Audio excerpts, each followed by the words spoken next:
எல்லாருக்கும் வணக்கம். நம்ம அழகே அழகு சீரியலில் நம்ம ரேவதியோட நிலைமை யாருக்குமே வரக்கூடாது. இப்படி ஒரு சைக்கோ வீட்டுக்கார்கிட்ட மாட்டிக்கிட்டு நம்ம ரேவதி ரொம்பவே கஷ்டப்படுறாங்க.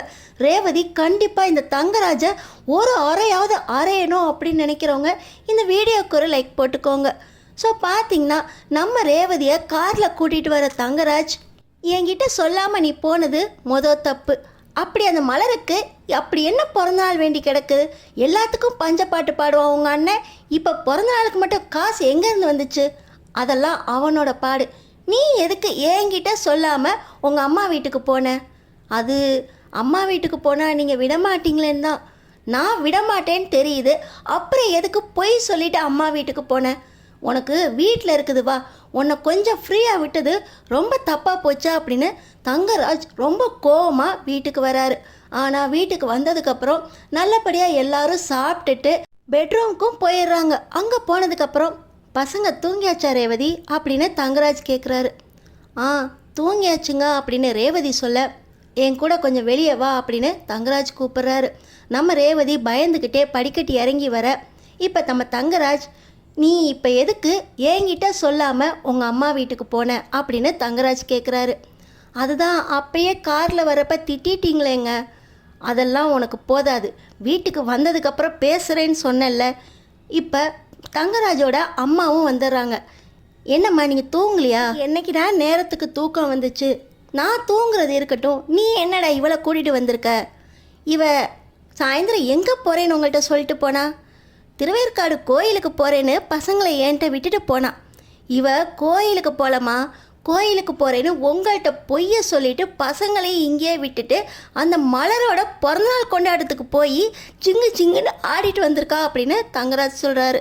அது அத்தை, மலரன்னைக்கு பிறந்த நாள்னு அண்ணன் சொன்னாங்க, யார்ட்டையும் சொல்லலையே, சீக்கிரம் போயிட்டு வந்துடலான்னு போனேன் அத்தை அப்படின்னு ரேவதி சொல்ல, கேள்வி கேட்டுக்கிட்டு இருக்கிறது நான், நீ ஏங்கிட்ட பதில் சொல்லு.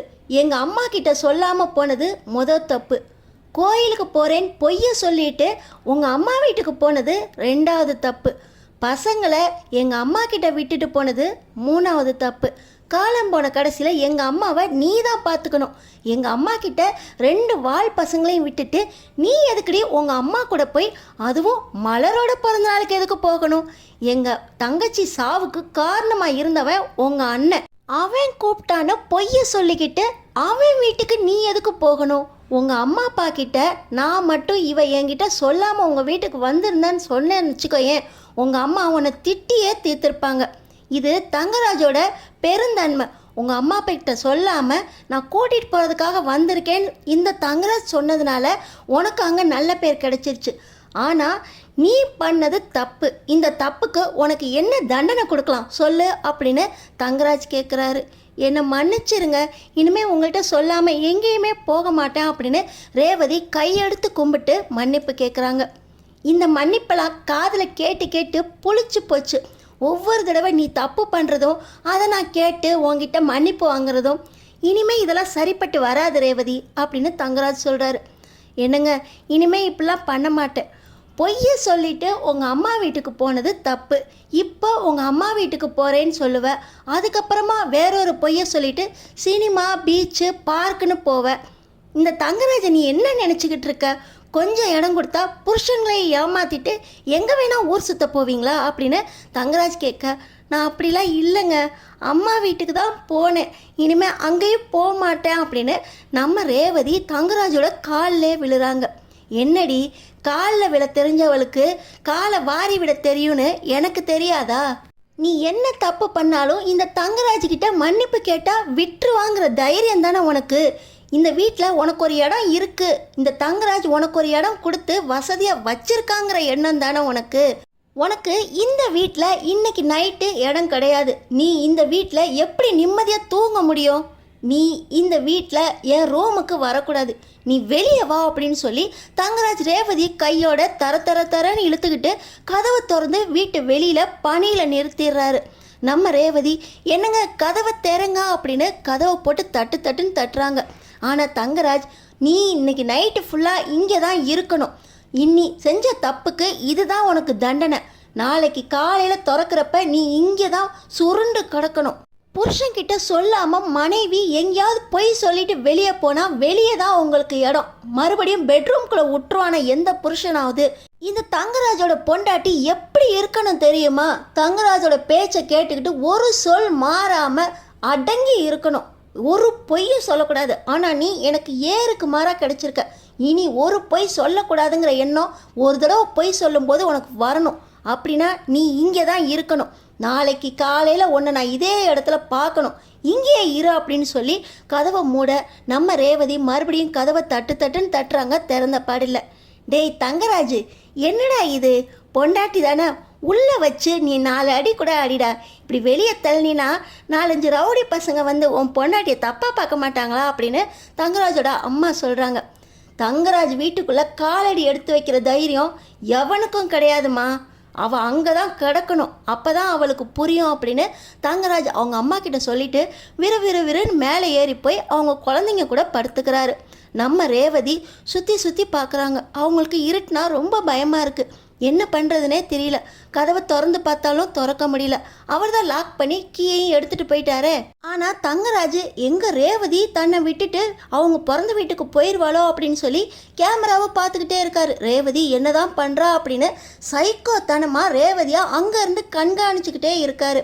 இன்னொரு பக்கம் நம்ம ரேவதி அந்த குளூரில் நடுங்கிக்கிட்டு கதவையும் தட்டினா திறக்க முடியாமல் சுருண்டு உட்காந்துடுறாங்க, அழுகுறாங்க.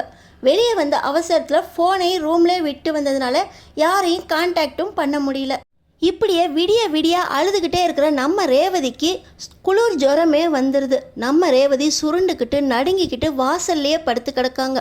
இன்னொரு பக்கம் சுரேஷ் நம்ம ஸ்டேஷன்லேருந்து மாமா யாரையோ பார்க்க சொல்லி ஃபோன் பண்ணியிருந்தாரு.